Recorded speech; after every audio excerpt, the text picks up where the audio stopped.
We would like to acknowledge that we're privileged to live and work on the traditional lands of the Anishinaabe, Haudenosaunee, Lenawapak, and Attawadron people, on lands connected with the London Township and Somber Treaties of 1796 and the Dish with One Spoon Covenant Wampum. We recognize the deep connections between Indigenous people and the lands of southwestern Ontario, in addition to their long-standing relationship with the land. Additionally, we acknowledge the ongoing settler colonial violence Indigenous people on this land face. For example, the boil water advisory in place for Oneida of the Thames, or the crisis at Ipperwash. Due to our cultural and social locations as settlers, the issues in this presentation are not rooted in our personal experiences. Nonetheless, we know that our daily actions and exercising of our settler privilege can implicate historically marginalized groups' lives, such as Indigenous people. Thus, we are committed to the lifelong journey of learning, allyship, and decolonization. Hello everyone, my name is Kylie, and on behalf of Julia, Azeez, and myself, I welcome you to this week's lecture. Before we begin, we want to give you a brief overview of what we'll be discussing today. I'll start by talking about the history of harmful treatment towards Indigenous people in Canada. I will define the term settler colonialism, and we'll look at the Indian Act, which severely threatened Indigenous culture, language, and social systems. In the second section of our presentation, I'll be talking about missing and murdered Indigenous women, girls, and two-spirited people and gender-diverse people. Then I will go on to talk about this week's reading, Dabwin, The Truth About Ipperwash. I will follow this by talking about the MMIW G2S Plus Calls to Justice. After this, Gilchrist's Newsworthy Victims, the reading we assigned for this week, will be discussed further, and Missing White Woman Syndrome will be discussed as well. The final section of our presentation will discuss the criminalization of Indigenous land defenders by the state and the media, the crisis and killing at Ipperwash, and the tiny house warriors. There are three groups of Aboriginal peoples recognized by the Constitution of Canada. They are Indian, Métis, and Inuit. Today in Canada, the term First Nations is preferred to the term Indian. The terms Aboriginal, Indigenous, and Native are often used interchangeably.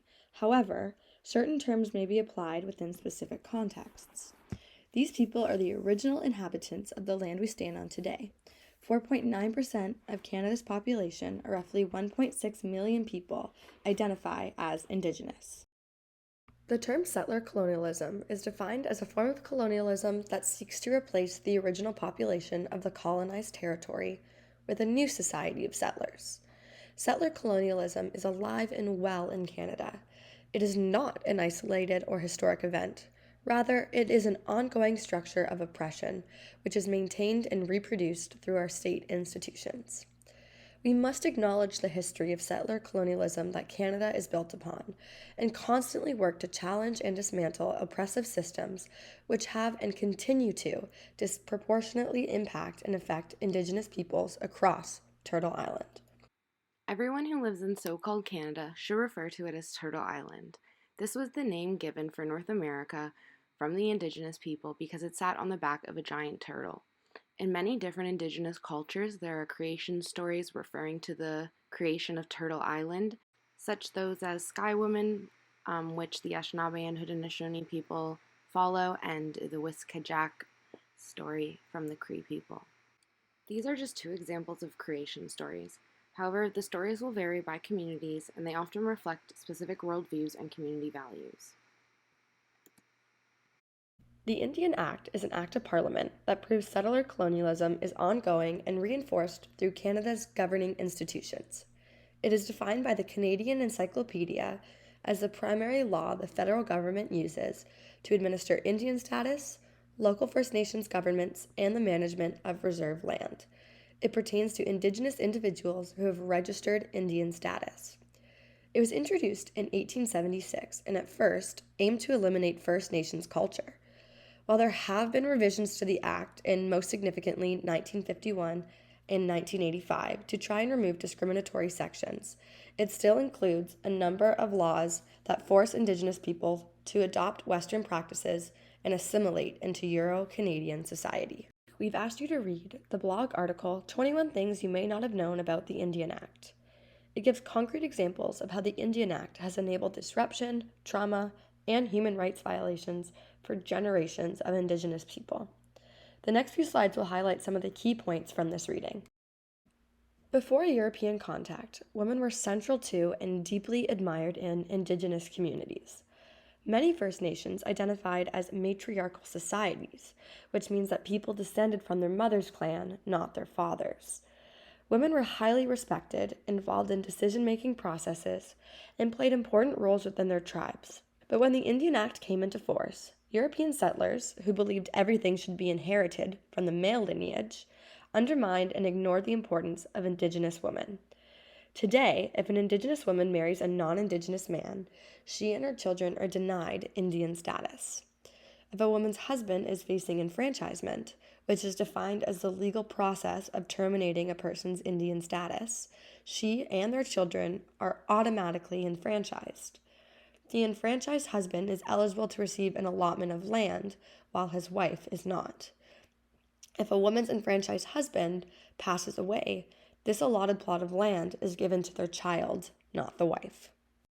The Indian Act also played a key role in the distribution of land between Indigenous peoples and European settlers.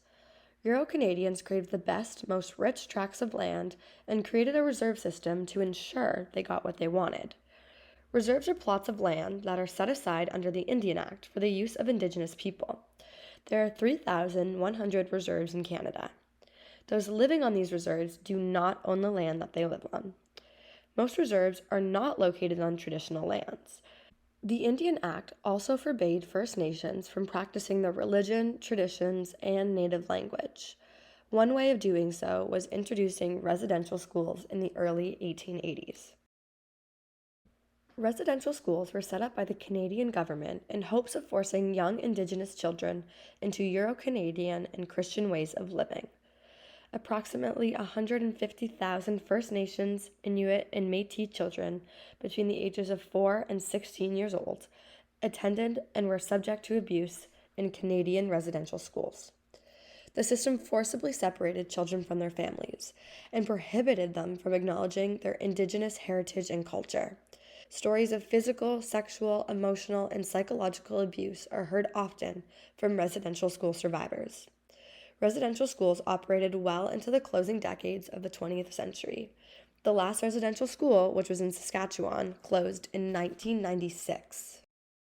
We also want to take this time now to acknowledge the thousands of children who died at residential schools and never came home to their families, or those who are now only being released from the earth, finally being brought home to rest, and bringing Canada's history of violence and genocide to light. Important to the remainder of this presentation is the significant role the media plays as an educator in society. It shapes the way individuals come to understand the people and the world around them. I'm now going to hand you off to Julia, who will touch upon this issue further. Although there are many areas where mainstream news reporting on crime involving Indigenous people has come up short, I'm going to touch upon the coverage of missing and murdered Indigenous women, girls, and two-spirited people, as well as other gender-diverse individuals.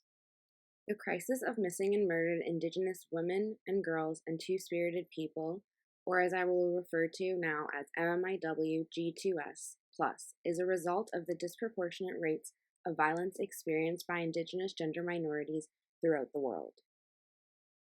Reclaiming Power and Place is a national inquiry that reveals the media often focuses on the criminality and negative stereotypes of missing and murdered Indigenous women, girls, and two-spirited people. It includes over 200 calls for justice aimed at governments, institutions, and all Canadians. The National Inquiry into Missing and Murdered Indigenous Women and Two-Spirited People recorded that Indigenous women and girls are 12 times more likely to be murdered or missing than other women in Canada. These murders and forced disappearances are due to the historic and ongoing cultural, social, and economic marginalization of Indigenous women, gender-diverse people, and youth. Under the perceived post-colonial and arguably colonial brainwash context of Canada, the uncontextualized and underreported nature of news reporting on MMIW G2S+ reinforces settler colonial narratives which devalue Indigenous bodies and reinforce a racist patriarchy. This has resulted in the profiteration yet decreased visibility of the crisis of MMIW G2S+. The media and influencers were specifically called upon to ensure authentic and appropriate representations of Indigenous people, support Indigenous people sharing their stories from their perspectives free of biases, discrimination, and false assumptions, and in trauma-informed and culturally sensitive ways. Increase the number of Indigenous people in broadcasting, television, and radio. And lastly, to take proactive steps to break down the stereotypes that hypersexualize and demean Indigenous women, girls, and gender diverse people, and to end practices that perpetuate myths that Indigenous women are more sexually available and less worthy than non Indigenous women. I wanted to first discuss this week's readings in relation to the crisis of MMIW, G2S, and news coverage of Indigenous peoples more broadly. This quotation from former Chief Commissioner of the National Inquiry into MMIW G2S+, Marian Buller, reads, "What we found not only in our research, but also what families and survivors told us in hearings, was that their lost loved one was portrayed with the headline of drug addict, streetwalker, prostitute, street person, sex trade worker, all of these very negative stereotypes." In the chapter, Debuwayan, The Search for Truth About Ipperwash, Peter Edward describes their experiences when looking further into the disappearance of Patsy Flavel. However, I argue that the antidote included in this chapter was unnecessary and actually operates as a means of reinforcing narratives that render Indigenous women as bad or unworthy victims. Edwards did this through their use of language. Words like prostitute and teenage native hookers and pimps were talked about during this section by Edwards.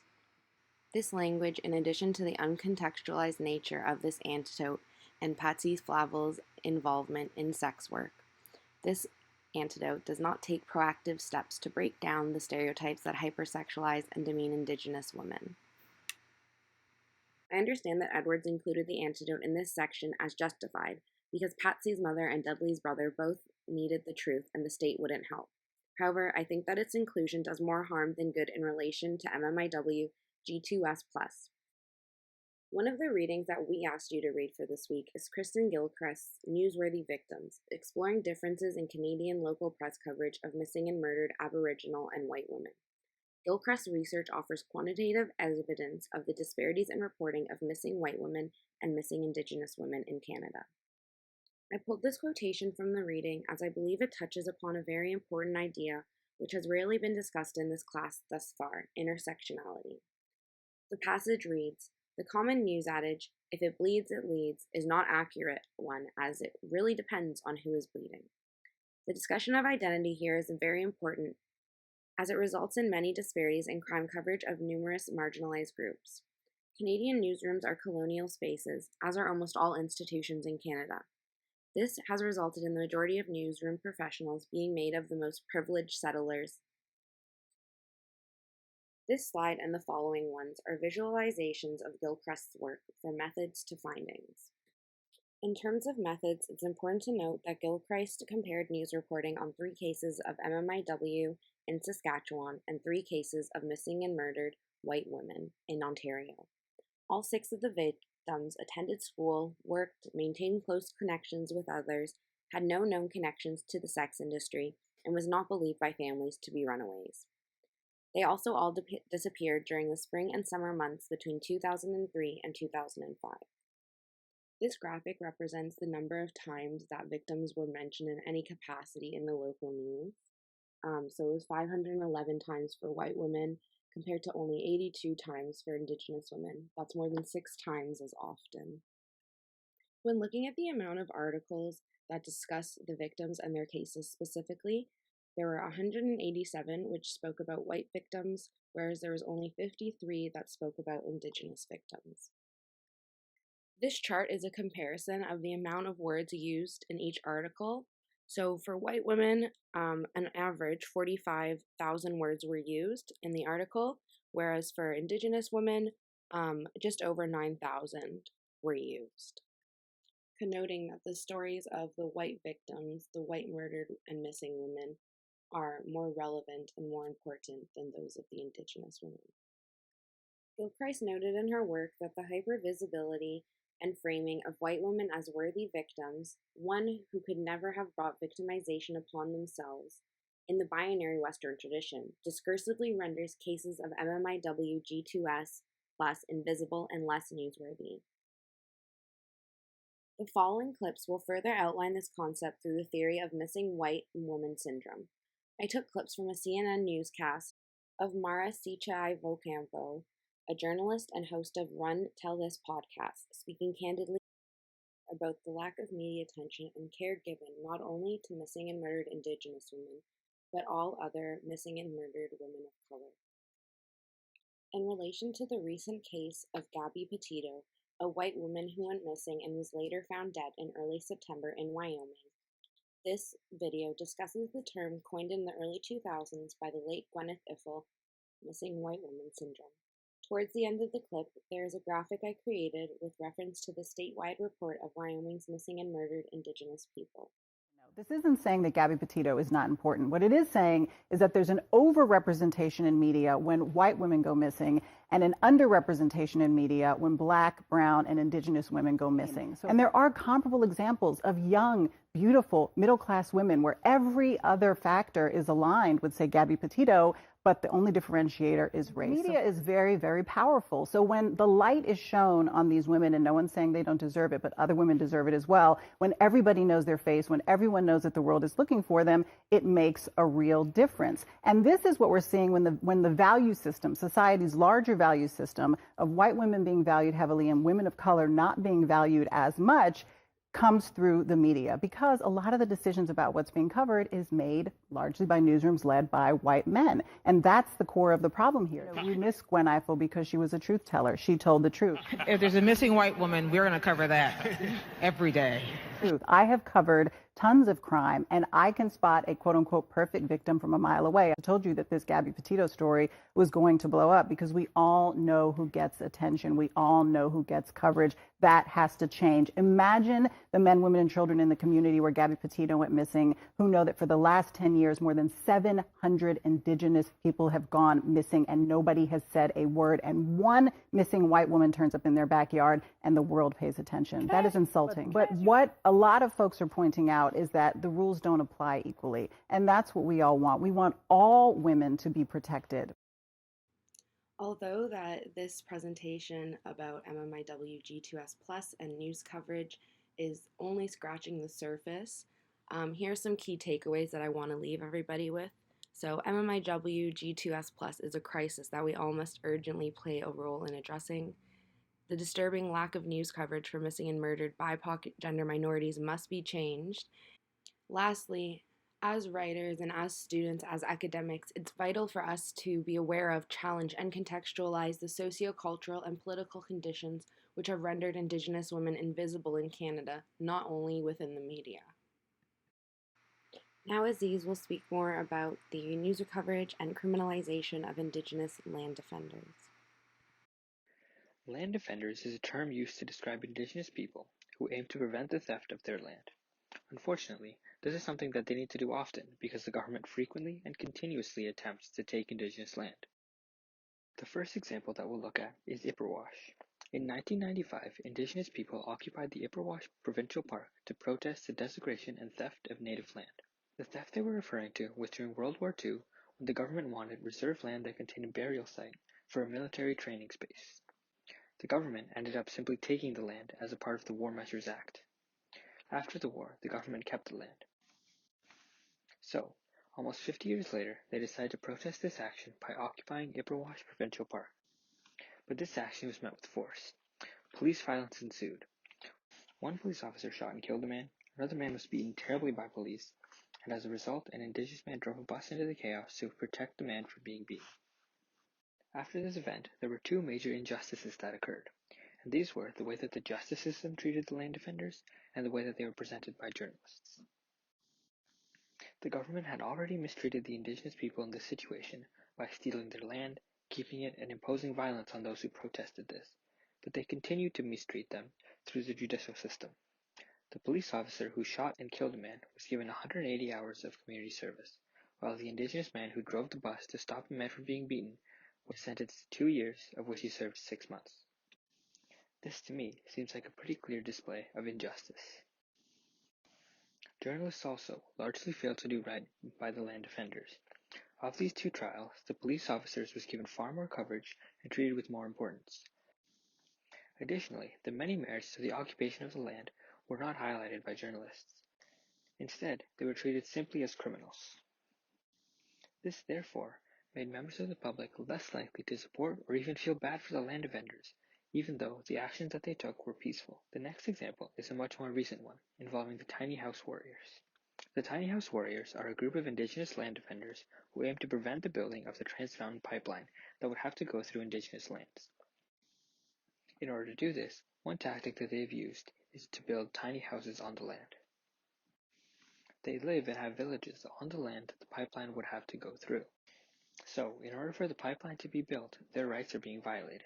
It's 15 steps from my door! You are 15 steps from my door! Invading a tiny house warriors, Suquamish village, where we have women and children, asserting our Suquamish sovereignty. Earlier this year, the Trans Mountain Corporation workers and private security dismantled the barricades that control access to a camp and erected their own fences and barriers, blocking the village's access to the road and their main source of water. They put up no trespassing signs, surveillance towers, floodlights, loudspeakers, sensors, and cameras. There's a lot about this that is unjust. First, the land that has been taken is land that the Indigenous people have a right to. It is a part of their village and an important part of their community. Not to mention the fact that part of what was taken was the installation of red dresses to call attention to the epidemic of missing and murdered Indigenous women and girls. Secondly, the existence of work camps such as these have been proven to raise risks of sexual assault, domestic violence, and intimidation. Finally, their placement of surveillance equipment is a violation of privacy and a breach of civil liberties and human rights because it is a form of monitoring as enforcement.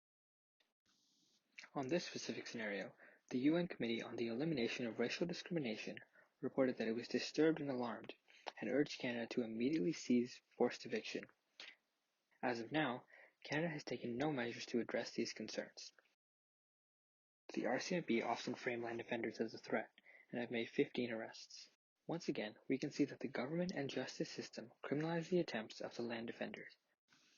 But beyond that, we can clearly see here the inherent issue that the government who has commissioned the pipeline is also the entity who should and can stop this.